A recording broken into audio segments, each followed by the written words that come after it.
So in this question, we have a clay ball with a mass 2m, with its initial velocity v0. It collides with this block of mass m.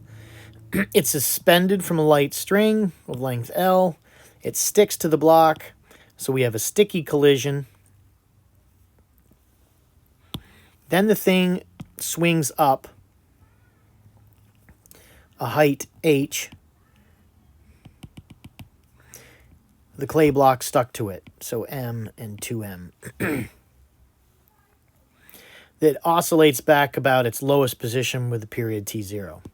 So which quantity is the same immediately after the collision? So what we know is we have conservation of linear momentum. So the momentum before the collision will equal the momentum afterward, for the instant afterward.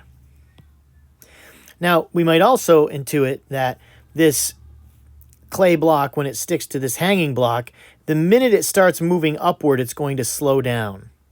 So it's only for that instant in time that the momentum will be equal. So it wants to know that instant afterward, which this momentum will be equal to the momentum there beforehand, reaches the height HO. Now, when it reaches its maximum height HO, the thing is going to stop, and the velocity is going to equal 0. So we want to know what quantity is equal for those two at that instant in time. Same immediately afterward, this instant afterward, and up there. Is the linear momentum equal at the two places? Definitely not, because the linear momentum is going to be 0 because the velocity is 0 at the top.